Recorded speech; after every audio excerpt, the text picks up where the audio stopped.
Hello, magandang umaga po. Dito po tayo ngayon 'no, sa isang malayong lugar mula sa Pilipinas. Pero namo-monitor ko pa rin kung ano nangyayari diyan. Nakikita ko lang, kakarinig ko lang yung mga interview kanina kay Manong Chavit Singson, isa sa mga haligi ng Ilocos or pinakahaligi ng Ilocos ah, patungkol sa sa politika, madating man sa kung ano man ang mga ekonomiya man. Siya ngayon ay sikat at dinadakila siya ng lahat ng mga jeepney drivers at mga operators kasi parang siya ang makapagbigay ng tulong sa modernization na problema. Ang pinaka-problema po kasi sa modernization ay yung napakamahal. Yan ang dinadaig nila. Meron ako pong isang tinutulungan kung saan ako ay advisor ng isang grupo ng mga sasakyan, mga Yoda din dati, hindi ko lang banggitin yung buong pangalan. Ay, ang utang po na sa bangko ngayon umabot na sa 70 million pesos. Hindi nila kayang bayaran. Nagsimula po sila sa 26 na jeep. Binigay sa kanila 26 na jeep. Sa ngayon, 15 na lang tumatakbo. Hindi nila mapapatakbo yung ilan, mga 5, sapagkat po ay wala silang pyesa na mabibili. Ang pyesa kasi, ang jeep na binigay sa kanila po ay made in China. So, yung made in China, ang pinaka-problema nito, wala silang pyesa. So, sa makatwid, yung mga jeep nila na walang pyesa, tingga, hindi makatakbo. Samantala, yung utang nila sa bangko sa Development Bank of the Philippines, tumatakbo, pati mga interest. Ibig sabihin, yung mga 5 hindi tumatakbo, binabayaran nila sa araw-araw na kikitain nila. Ngayon, anong ginagawa ngayon ng silbi ng 5? Umuupa pa sila ng parkingan nila. Umuupa sila ng terminal nila. Ikot-ikot mga sakay nila. Pero meron silang pilahan. Tapos, umuupa sila ng mekaniko. So ngayon, na 5 jeep nila na hindi tumatakbo dahil sira yung mga pyesa, walang mabiling pyesa. Made in China nga kasi. Di ka nangyari, kinakahuyan na lang yung 5 kung may masira na ibang mga sakyan na tumatakbo. Yan po ang estado ng problema ng jeep. Si Manong Chavit sana makakatulong dyan. So ngayon, itong mga jeep na ito, tinutulungan ko, ay naka-4 na restructure sila ng utang nila sa TBP. Hindi pa rin na bumababa. Ang nakadagdag pa ng problema sa kanila, yung ruta nila, ay binuksan pa ng linya at terminal ng LRT. At dahil may LRT, kumunti na naman ang pasahero nila. So, in other words, parang walang plano. Sino ba nagplano ng MRT, LRT na yan? Hindi man lang nila kinonsidera yung mawawalang hanap buhay ng mga jeepney drivers. So because of that, hindi ko alam kung saan tutungo itong programa na itong jeepney drivers at perkirato na mga modernization na ito. Hindi ko alam kung saan papunta ito. Isa lang ang alam ko rito kung saan papunta nito. Papunta po ito sa kabiguan ng programa. So kung mabibigo lamang ang programa nito, nasayang naman yung mga pinag-isipan nila. Paano ang gagawin yan? So kung masasayang, ano mangyari dyan? Hindi, mauwi sa wala. Ngayon pumapasok sana si Chavit Singson dito para makatulong. Diba, Pastor Rode Rabi? So kung makatulong sana siya, ang kanya naman, nag-alok siya, sa kanya magsimula siyang gagastos, siya magpapatayo, siya paggawa kasi may factory siya sa Korea. Yung factory niya sa Korea ang magsasagawa ng mga jeep na bago mong papasok. Para hindi masunod yung problema ng mga kung saan advisor ako ng isang asosasyon na problema nila kung paano maitaguyod kasi wala sila, magkukulaps na sila. magbabankrupt na sila. In the meantime, ang prangkesa nila ay nakasangla sa DBP. So, pababa ng pababa yung kita nila. Dapat nakikita na rin nila to. Ang pinaka-problema dyan, sabi ni Manong Chavit, ay napakataas ang halaga ng mga jeep na pinilit na sinubo sa mga jeepney operators at drivers. So, despite ito ng tingulong ni Manong Chavit, hindi siya pinapansin sa loob ng mag-apat na taon na presidente si Bongbong Marcos. Kailan ba siya? 2022, 23, 24, 25, tatatlong taon. Hindi siya pinapansin ni Bongbong Marcos. Tinawagan niya yung sekretary ni Bongbong Marcos. Nangako, kausapin siya. Hanggang ngayon, walang nangyari. Tinawagan niya yung special assistant to the president para makipag-set ng schedule kay Bongbong Marcos. Hanggang ngayon, hindi kinakausap. Tumatawag sa ibang mga kamag-anak, siyempre kapareho sila Ilocano. Wala rin nangyari. So dahil walang nangyari, nung kahapon o isang araw na nagdesisyon na to, akalain mo nagkaharap sila sa lamesa. Nakaupo si Manong Chavit sa lamesa.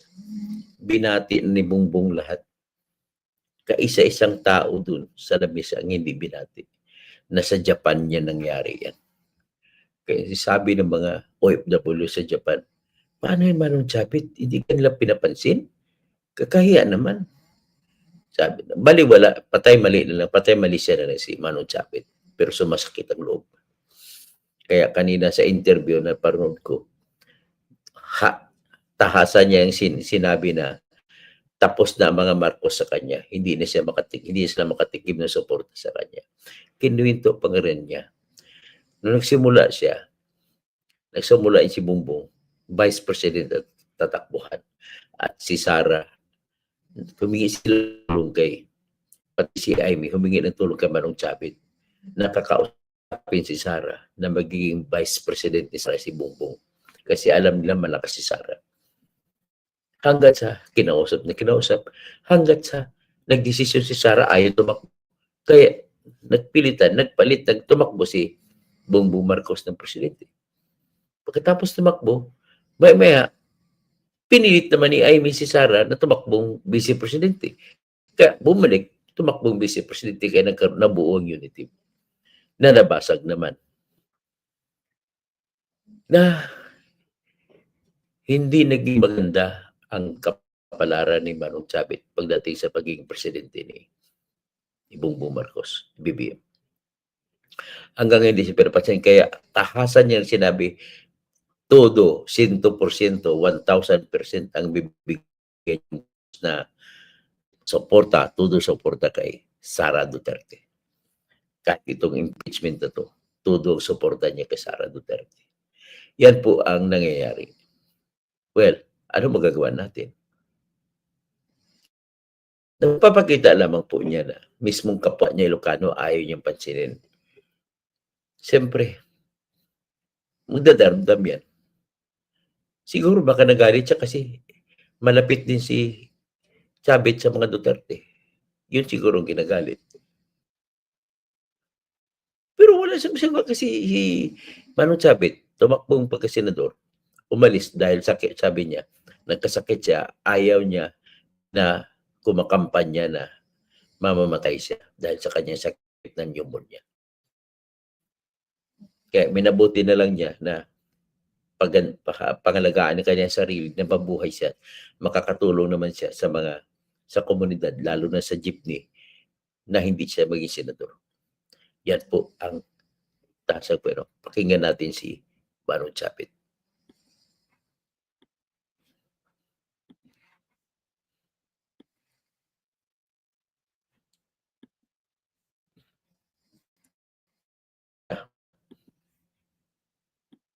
Mukhang may tampo ka raw kay Pangulong Marcos, Gob?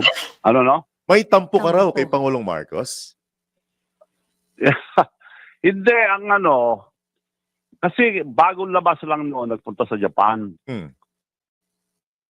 Eh di, sumama ko, gaya nung panahon ni President Duterte, sumasama ako, Maski nasa audience ako, binabanggit ako eh. Hmm. Doon naman, nasa presidential table kami. Binabanggit Eh, na lahat yung mga Noong panahon ni Duterte, laking binabanggit ni President Duterte si Chavit. Pero kay panahon ni Marcos, wala. nandun. Tapos, sabi ni Congressman Sandro, Dad, si Manong Chavit nandyan. Tinignan ako, hindi ako, parang tinabla ako. Hmm. So, yung mga overseas workers sa Japan, parang, ba't ganun si Presidente? Nakatulong naman kayo. Mhm. Di ba bastos yung ganun, sabi nila. Francis, hindi, okay lang. Okay lang. Ang aga nun, katatapos lang eleksyon. Mhm. So, dapat nagtampo na ako. Hindi, wala naman akong ano. Pero ako nga, nagkikipag-appointment ako ngayon, wala na. Noon, araw-araw magkasama kami. Talaga? So after Oo, nung Japan trip, Gov, hindi ka na rin na-entertain para makausap? Yung nga, na-insulto na ako doon eh. Bagong-bago lang. Alright. Wala naman akong kasalanan. Mhm. Wala naman akong nagawa. Aha. Lahat nagtataka. Mhm. So, out lang ako na pag magtampo, pero binaliwala ko na rin. Ang ano ko lang, gusto kong makausap dahil siyempre, presidente ako ng Mayor's League. Marami kailangan ng mga mayors. So, Mhm. kailangan ko rin makausap. Po. Nakipag-appointment ako, appointment secretary niya. So, sabihin namin, agad-agad, wala. Hmm. Personal secretary niya, wala. Special assistant to the president, si Lagdameo, wala rin. Mhm. So, okay lang. Parang hindi naman okay yung okay mo. Be. Ay gagawin mong effort para Yung mga makakausap pa. hakbangin. Tatry ka pa ba ulit? Hindi na siguro. Ayaw ko naman sobrang na pinagpipilit ko pa sarili ko. Kasi nangyari na eh. Alright. Mm-mm. Pero mukhang ang binabalanggit ng, syempre, normally, sasalagin ng Malacanang ito, mukhang hindi naman daw gano'n ang insidente. Baka lang daw talagang busy ang Pangulo para magkaroon ng appointment sa inyo. Apat na taon na siya eh. Busy pa. Ang bilis nga naman ng panahon, Gov, ano? Gov! 4 na taon na Magtatapos. lumipas. Sorry After the incident. Ibig mo Oo. sabihin, sa loob ng 4 4 na na taon, taon? hindi ka pa rin sinasagot sa katatawag Hindi mo?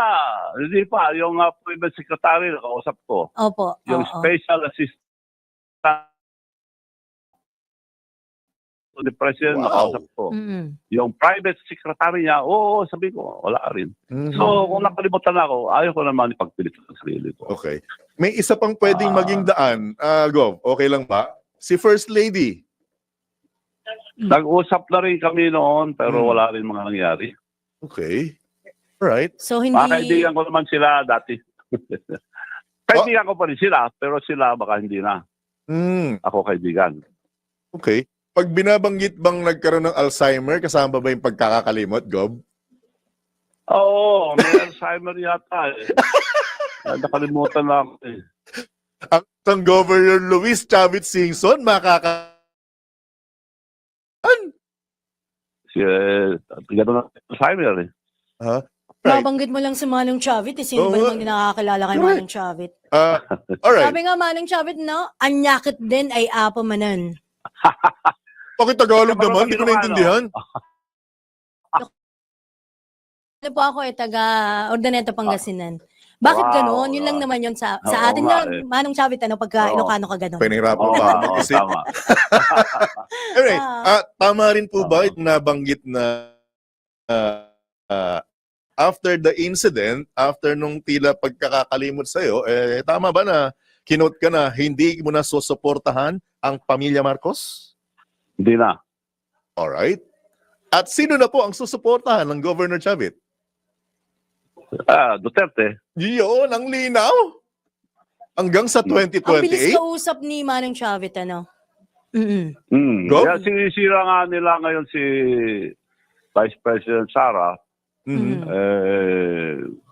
Yung issue dyan, yung confidential fund, Hmm?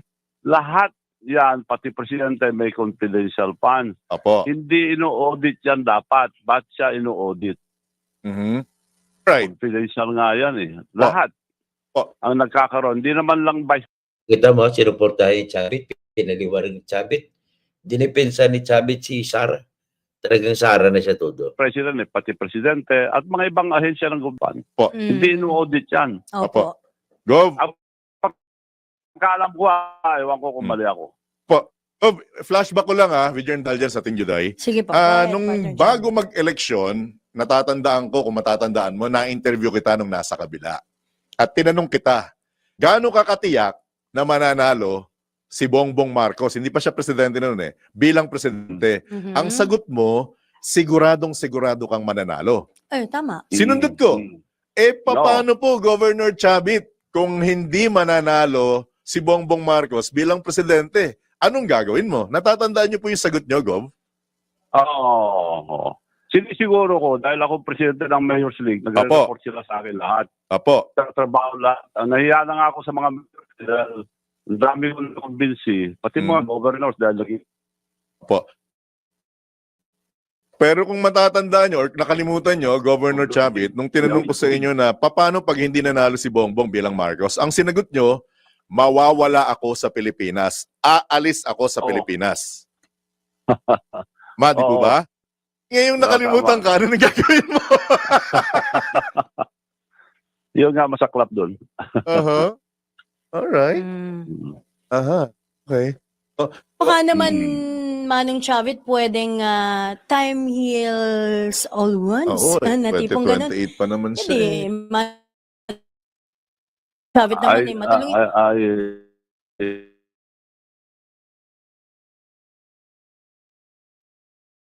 So late. Maghilom ang sugat. Tama ba yung governor?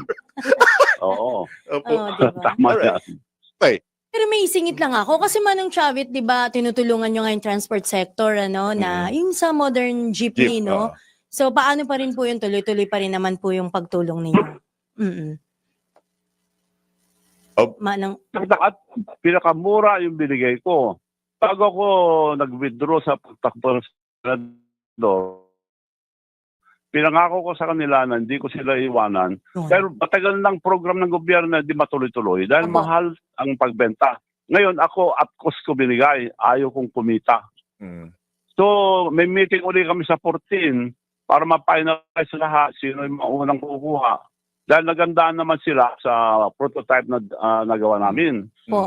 Kaya lang umiyak yung mga asosyo ko sa Korea dahil murang-mura. Kasi ang benta namin sa Paraguay, 2,500,000. Dito sa mga jeepney, sa Pilipinas, 1.2. Lahati lang. Oo, halos ko lahat. Binagsak ko talaga ang presyo. Sila naghanap noon. 3 million nakita namin, sabi nila. Pinakamura na yon sa Korea, Japan, Korea, China, Pilipinas, 3 million pinakamura. Pwede bang bilhin namin ng 2.4, sabi nila sa akin. Happy ba kayo kung ibigay ko 2.4? Happy kami dahil yung pinakamura, sabi nila. Pero binagsak ko ang presyo dahil ayaw ko kumita. Tulong ko talaga yon. Kaligayahan ko lang tumulong kasi, kaya matagal na yan. Walang makagawa niyang kundi ako lang. So binagsak ko ang presyo. Alright. Yun. So, Lugi nga lang ako. So tuloy pa rin tuloy pa rin yung proyekto kahit Tuloy. na. Opo, Alright, opo. very good. Tuloy. Tuloy-tuloy. Apo. Inaapil lang namin ang mga ng gobyerno dahil hindi sila, wala yung ruta nila, gobyerno magsasabi ko sila saan sila tatakbo. Opo. Kaya hindi rin happy yung mga ibang drivers dahil kinukuha ang prangkisa nila, consolidation. Right. Yung consolidation dahil kinukuha yung mga prangkisa nila. Gov, bilang panghuli with your indulgence, kung nakikinig po sa atin ngayon si Pangulong Ferdinand Marcos Jr., ano pong mensahe niyo sa kanya, Gov? Well, sana pagbutihin niya ang paglingkod sa taong bayan, baka may pag-asa pa na maging successful siyang presidente. Dahil sa ngayon, talagang wala nang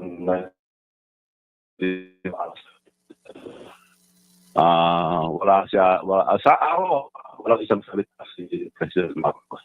Wala isang salita, Right. Yung importante dyan pag nagsalita ka, dapat gawin mo. Hindi yung dalawa. Like for example, yung ayaw ko impeachment, pinapapura sa Congress ang impeachment. Parang dalawang salita yun. So, ayaw impeachment, tapos Hindi tama yung ganon. Kumbaga dapat pag sinabi mo, panindigan mo. Tama po. Right. Kaya magulo na ang ating bansa dahil pag-resto kay Presidente. Yung mga justices dito, may mga judges, bakit natin ibigay sa ibang bansa? Kung sa decision, magagalit pa ng mga justice, mga judges natin Right. With that, unless may karagdagan ka pa, maraming salamat sa pagkakataon. Mananatili pong bukas ang himpilan ng programang ito for update. Gagambalain ka namin muli sa mga susunod na pagkakataon, Gov. Okay, maraming salamat. Apo. At anytime, tawagan niyo na ako. Apo. Maraming salamat po sa inyo. Apo. Today and June. Apo. Thank you so much, Gov. Good luck. Ingat. Good morning po. So yan, narinig niyo si Chubby Chinson na sobrang pagtampo. Isa lang ibig sabihin yan. Talagang wala nang pag-asa si Bongbong sa kanya. So with that, matindi ang nakikita ko na problema na na nakakasalang sa tatahakin ni BBM papunta sa pagtapos ng kanyang termino. At nakikita ko po na dagdagan pa nito na nag-anunsyo ng Supreme Court. Pinapaliwanag silang lahat tungkol sa mga pambababoy nila sa impeachment. 4 na impeachment. Sa lumalabas po rito, inamin pa ni Secretary General, sinadya na hindi endorso kasi maraming tumawag ng mga congressmen. So, ibig sabihin, talagang sila mismo, from the start, ay sila mismo sumira sa kanilang impeachment. Ngayon, isisisi nila sa portwid. Tapos, nung tinanong naman si Reginald Velasco na Secretary General ng House of Representatives, kaya sabi niya, kagaya rin parang para sa portwid din yan.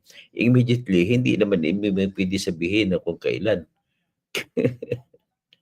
So, big sabihin, yung mga sinusukan nila, ay kinakain na nila ngayon. Kasi dati, minumura nila ang Senado, si Chis Escudero lalo, sa hindi pagkaagad-agad na pagsimula ng impeachment trial, hindi daw sinunod ang forthwith. Yun, si Reginald Velasco na Secretary General ng House of Representatives, kinain niya na ngayon mga sinabi nila. Kagaya rin daw forthwith, ginawa rin dahilan ng forthwith sa kanyang pagkabigo na i-endorso kagad-agad ang unang complaint na sinampa noong December 2, 2024. At pangalawang complaint, December 4, 2024. At December 19, 2024 ay hindi nila in-endorso kagad. February 5 na. At sabi niya, inantay niya lang daw. Kasi maraming mga congressmen na tumatawag na meron pa daw may isasampa na mas marami pipirma. So, ibig sabihin, sinadya nila na binasketball at hindi nila sinunod yung utos na 10 araw lamang na session days ay dapat may action na. Hindi nila inaksyon. Ang nangyari, noong February 5, inaksyonan, 19 days na. So, iba pag 19 days na, ngayon ko, pag ipinaliwanag na sa Supreme, i-dismiss kayo ng Supreme Court ang inyong impeachment complaint. Paano mangyari? So, sino si Chis Escudero? Si Bato de la Rosa? Ibig sabihin, si Bato de la Rosa ay tama yung galaw niya. Kaya siya nagsampa ng motion to dismiss sa impeachment complaint kasi pang-4 na. Yan din ngayon ang pinapaliwanag sa kanila ng Supreme Court. Ang ibig sabihin dito, sigurado po, nanalo si Sara Duterte, naka-first base na, naka-bat, baseball pa. Naka-first base na ang petisyon ni Sara Duterte at saka petisyon ng mga abogado sa Mindanao Lawyers. Panalo sila sa kanilang argumento na pang-4 na yun at nilawag ang one impeachment rule na dapat sa isang taon isang impeachment lang isampa na reklamo. So sino ngayon may kasalanan? Kasalanan ni Chis o kasalanan ninyo. Bibigyan pa nga sa inyo. So, in other words, ang mangyari po dito, mapipilitan ngayon ang impeachment court na aantayin ang desisyon ng Supreme Court. Kung ipatuloy ba ang impeachment, ganun po mangyari. Naku, patay na naman. So, paano na to? Hindi na matutuloy ang mga maitim na balak ni BBM at saka ni Romualdez Martin na sila nang tatakbong pagka-presidente sa susunod na 2028 election. Yan na po ang nakita nyo. Sabihin, kung ako tanongin nyo, is divine intervention ito? At bigla pa lang pumasok sa isip ng mga justices. Siguro na nakikinig yung mga justices na yun sa akin araw-araw, sa aking pag-argumento kung bakit hindi na dapat pagbigyan itong impeachment kasi pang-apat na yan. Nakikinig sila sa argumento ko siguro araw-araw. Kaya tama ako, mali sila. Ang mga nagsasabi dyan na portwid ay dapat wala na ibang trabaho daw, walang choice, kundi mag-try and decide na lang. Hello, ano kayo? Sinabi na nga sa Constitution, ang lahat ng kapangyarihan ay nasa Senado sa pagsabi kung ano patungkol sa impeachment. Maliban na lamang sa mga limitasyon na nilagay ng Constitution. Kaya, nasa kamay ng mga senador yung pagsampa ng motion to dismiss at takasang sinabi pa ni Bato na kung magsimula na ay i-desisyonan nila, pagbuto-butuhan nila kung tatawid ba ang impeachment o hindi, kung may kapangyarihan ba ang bagong senador, bagong grupo ng senador, kung may kapangyarihan ba ito na litisin ang impeachment na ginawa sa dating senador. At pagtapos lilitisin kung may kapangyarihan, di ba sila na maghatol o lumabas na niluloko lang kayo ni Leila de Lima, niluloko lang kayo ni lahatin mo ng mga abodo na narinig ko rin si Attorney Barry Guevara o Ibarra. Marami sila, si Attorney Howie Severino, si Howie Calleja, Howard pala. Marami sila nagsasabi, akala mo mga tama sila, saan ba? Pinahiya niyo po yung UP, San Beda, Ateneo, ano pa bang ibang school na pinahiya ninyo? Kahiya po yun. Wala pong sinasabi na wala silang option na gagawin. The power to try is inherently having that power not to decide, not to try. Kung hayaan natin yan to try na lang sila, wala nang choice ang Senado. Pag wala nang choice ang Senado, di samantalahin ng House of Representatives, salang na sila ng salang. Total kung ano sinabi natin ay wala nang choice ang Senado. Kita mo yung tawag niya maronggis, mga marong. Ayaw nyo kasi yung mga 150 million na budget kada pirma. Yun ang problema. At inamin din ni Senator Marcolita nung siya sa Kongreso pa. Pinatawag doon sila lahat, mga kasama niya. Pinaiwan daw mga cellphone. Papasok ka, pipirma ka, pero iwan ang cellphone sa labas. At wala ni isa nakabasa doon. At may isa siyang kasamang congressman, kinausap niya, sabi niya, abay pare, magkakumpare tayo. Paano yan? Senador na ako, papatawag ka. Tatanungin kita pare, alam mo ba yung pinirmahan mo? Ano yung sasagot mo sa akin pare? Abay pare, siyempre, sasabihin ko, nabasa ko. Ngayon, pag tinanong kita isa-isa, anong Article 1? Hindi niya masagot. Pare, basta wag mo ko isama dyan. Ay, mahirap yan. So, yan ang dinidemonstrate lang ni Marcoleta kung anong ginawa doon sa Kongreso. Na pera-perahan lahat, pinapirma lang lahat, walang basa-basa. Nang pumasok sila lahat ng tipon-tipon para pumirma, pinaiwan sa kanila mga cellphone nila sa labas para wala makakuha ng video kung ano nangyayari.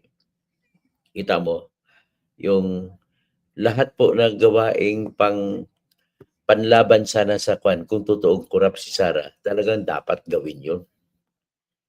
Kaya lang, ang pagsasagawa nyo, pag panlaban sa korupta ni Sara kung meron man, ay kurakot din mismo ang pamamaraan ginawa nyo. Ginawa nyo condition sa pagpirma nyo, kukuha ka ng 150 million.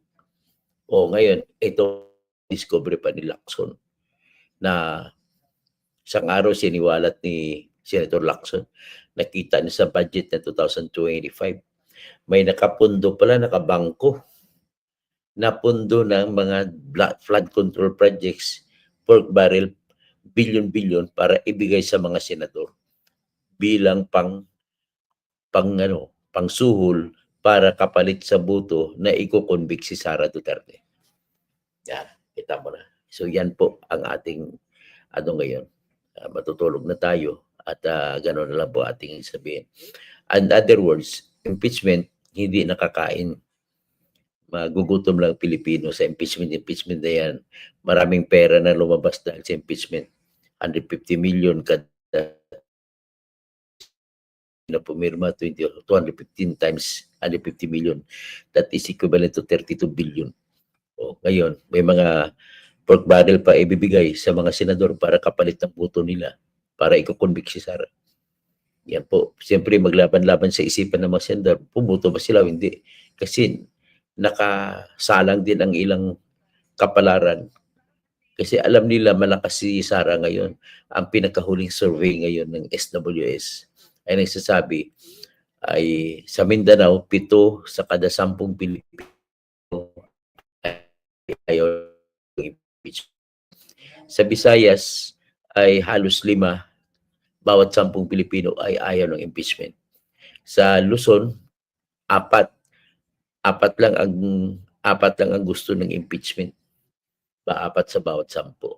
So, ang natira dyan ay yung undecided at saka yung ayaw sa impeachment. Ang ibig sabihin, kahit sa Luzon area na hindi lugar ng mga Bisaya, ay mataas pa rin ang mga sentimiento ng mga Ilocano, Kabalen, mga Pangasinense, mga sa Ifugao, sa Kalinga, Apayao, sa basta dun sa mountain provinces, mataas pa rin ang suporta ni Digong at saka ni Sara.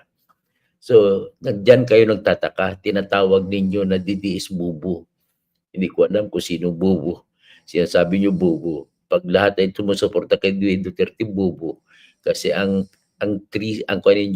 premise ninyo ay yung binubulsa daw pera, naman naintindihan na kung may respetos ang resibo, sabi nga ni Chubby Chingson, hindi na dapat inu-audit yung confidential fund. Kung sa huling paliwanag ng COA ay malinis ang pera na i-liquidate ni Sara. Yun ang nilabas ng COA. So kung nilabas ng COA yan ng isang araw lang, paano ngayon mananalo ang Kongreso sa pagsasabi na binulsa ni Sara ang fund kung iba naman ang sinasabi ng COA? Yan po pinaka-problema nila sa ngayon. Kaya mas maganda pa itapon na yan sa basura na yung inyong impeachment complaint. So, pati yung mga sinasabi nyo, grave threats na ginagawa ni Sara, wala po sa criminal libro yan. Sa criminal law book, wala po yan. Kapag wala pong batas na nagpaparusa, hindi po yan krimen. So, paano maging krimen? Wala namang krimen na sinasabi na pag umupa ako ng tao, ipapatay sa isang tao kapag ako'y pinatay ng isang tao na yun. Wala pong krimen na ganun. Kasi paano mo ikukulong yung umupa ng kriminal kung ang katotohanan ay patay na siya?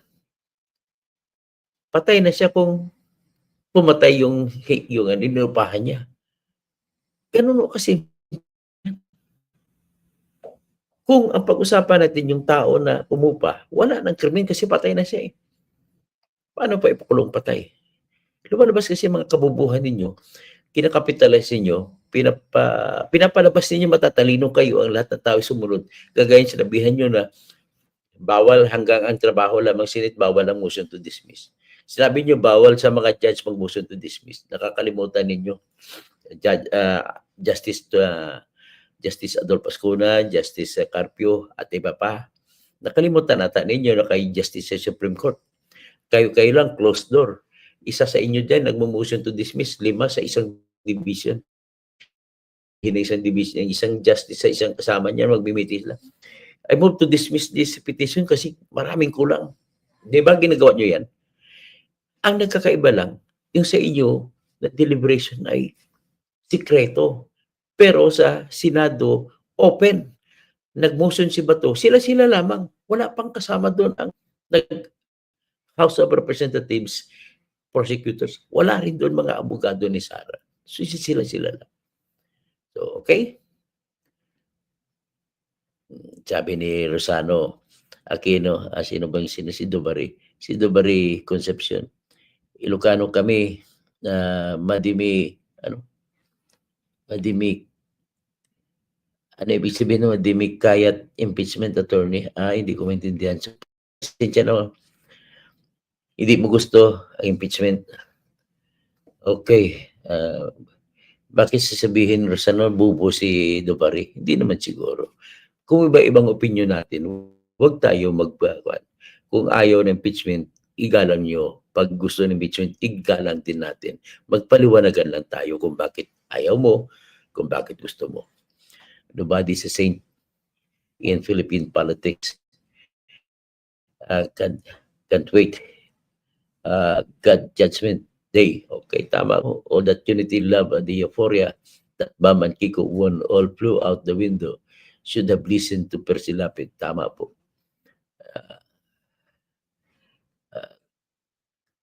Kaduda-duda.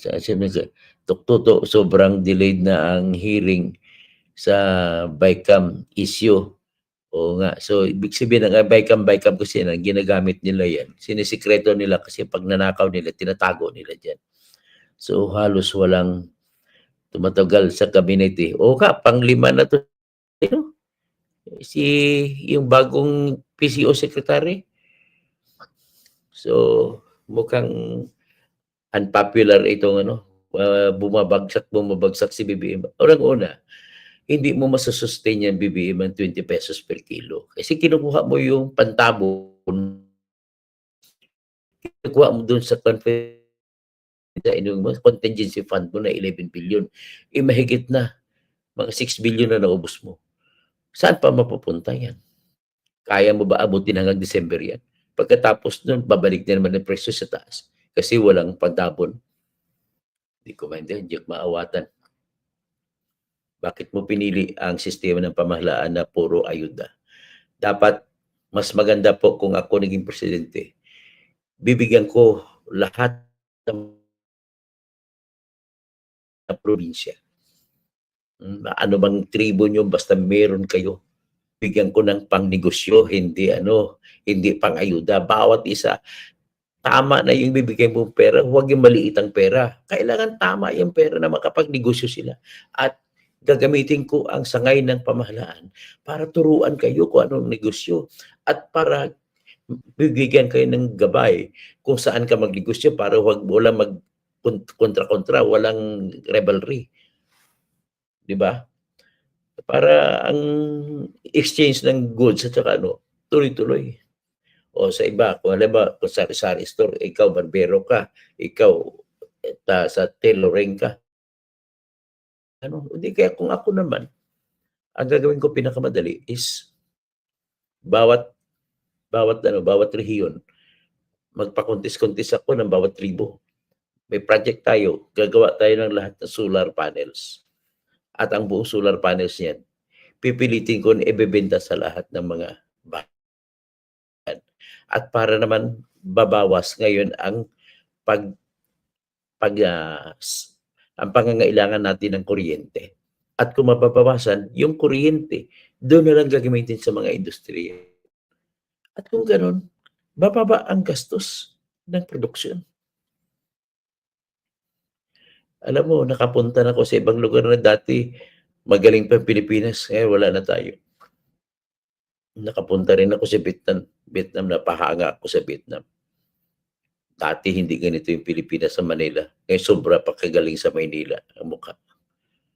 Sobra pa sa Makati ang galing. Makati lang naman pinakamagandang tingnan, tsaka GBC sa Taguig. Pero dito sa Vietnam, halos lahat dito magagandang lugar. Okay, hanggang diyan na siguro. At halata naman na pera-pera lang yung imagine nyo sa Tarlac. Baka lang ang tupad o sa tupad akap kung ano-ano pa. Pati mga lumalaban ng mayor nagbibigay dahil isa ano pa, partido ni BBM. Yun nga, nangyari. Puro pera-pera na lang. So, yan na naman po ang ating pag-usapan at Cesar Villamin. Totoo, puno ng gulo na at contradiction itong administrasyon na ito. Wala nang accomplishment. Ay, nalulungkot ako. Sasayang yung pundasyon. Sana kung hindi nakinig si BBM kay, nakita ko lang yan, politically talking, kung hindi na nakikinig si BBM kay Romualdez, tuloy-tuloy sana, successful sana siya. Kasi si Romualdez naman dahilan kung bakit nagalit si Sara. Sana tuloy-tuloy sila. Biro mo kung magsama ang Ilocano at Bisaya. Grabe. Kita mo panalo yung unity teams. Unity team. Sumasayang yung unity na yun na sinira.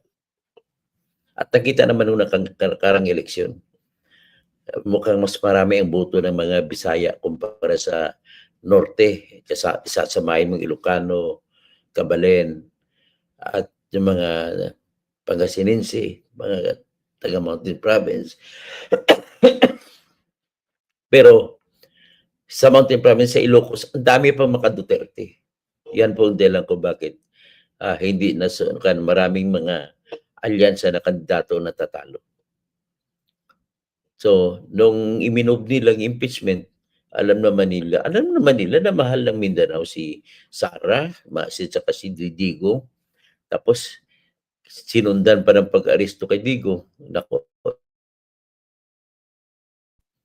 Alam mo kung marami lang pera itong pangkampanya nung nakarang eleksyon, ubos ang lahat ng alyansa, walang mananalo kahit isa. Yan ang sinasabi ko dyan. So hanggang dyan na muna at magandang umaga po sa inyong lahat. At tayo magdasal po para sa ikaganda ng ating bayan na sana ay mabigyan pa rin tayo ng kahit papano ng mga grasya. Huwag yung